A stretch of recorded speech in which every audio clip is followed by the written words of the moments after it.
Technology రంగంలో data సెంటర్ల ఏర్పాటులో విశాఖపట్నం బెస్ట్ డెస్టినేషన్. వ్యాపార నిర్వహణ ఖర్చు కూడా మిగిలిన నగరాల కంటే చాలా తక్కువగా ఉంటుంది. పెట్టుబడులు ఒప్పందాలే కాదు, గ్రౌండింగ్లో కూడా ముందున్నాం. ఇన్వెస్టర్సే ఏపీకి భాగస్వాములు. 25-26 సంవత్సరంలో దేశంలో వచ్చిన పెట్టుబడుల్లో 25.3% ఆంధ్రప్రదేశ్కు వచ్చాయి. That shows how we are doing business here. I really thanking all investors for having confidence. ఒక్కసారి ఆంధ్రప్రదేశ్ ప్రభుత్వంతో మీరు ఒప్పందం చేసుకుంటే ఆ ప్రాజెక్ట్ సక్సెస్ చేసి తీరుతాం. 28 సెప్టెంబర్లో ఈ ప్రాజెక్టుకు ప్రారంభోత్సవం చేస్తాం. Already zero date has started. Adani Saab and also Airtel, Google. I am requesting you, before September 28th you are starting. If you can prepone another 3 months or 6 months, we will be very happy for that. What is your demand? They are capable or not? గట్టిగా చెప్పండి, కూడా చెప్పండి. Capable అయితే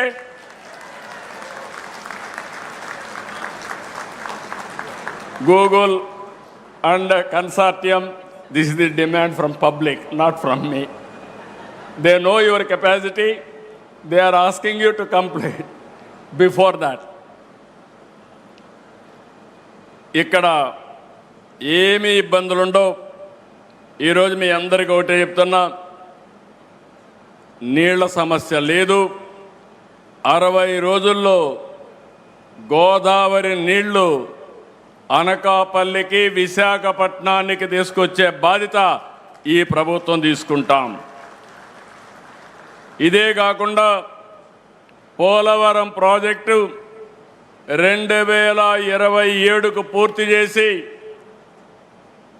గోదావరి పుష్కరాల కంటే ముందే ప్రధానమంత్రి గారి ద్వారా జాతికి అంకితం చేస్తామని చెప్పి కూడా నేను మీకు తెలియజేస్తున్నా. విద్యుత్ శక్తికి ఏమాత్రం లోటు ఉండదు.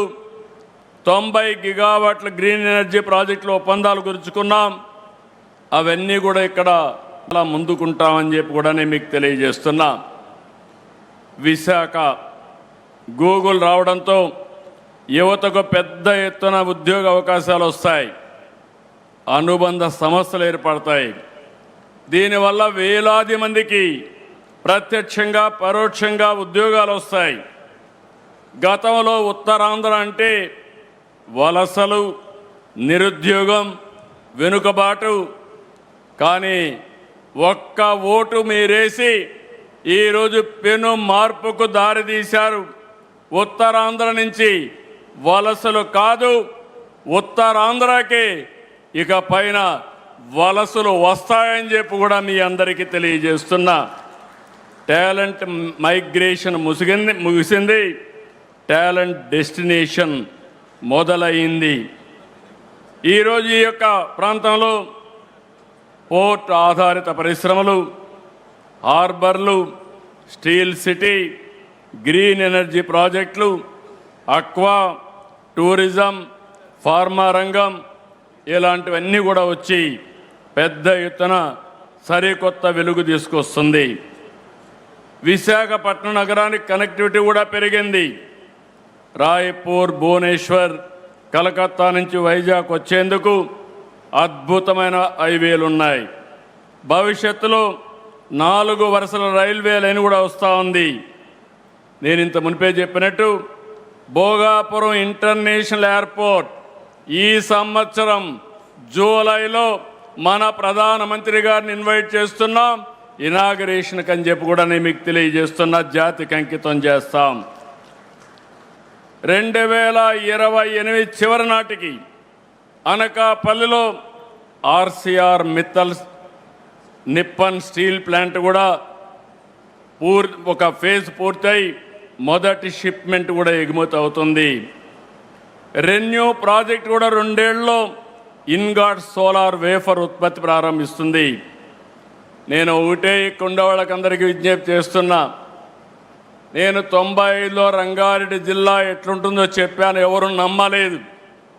భవిష్యత్తులో విశాఖపట్నం ఈశ్వర్ నగరిగా ఉంటుంది, ఏ సిటీగా ఉంటుంది. ఆ రోజు ఆ రంగారెడ్డి ఎట్టుందో ఈరోజు అనకాపల్లి జిల్లా మరో రంగారెడ్డి జిల్లాగా తయారై బ్రహ్మాండమైన అభివృద్ధి చేసే బాధ్యత ఈ ప్రభుత్వం తీసుకుంటామని చెప్పి కూడా నేను మీకు తెలియజేస్తున్నా.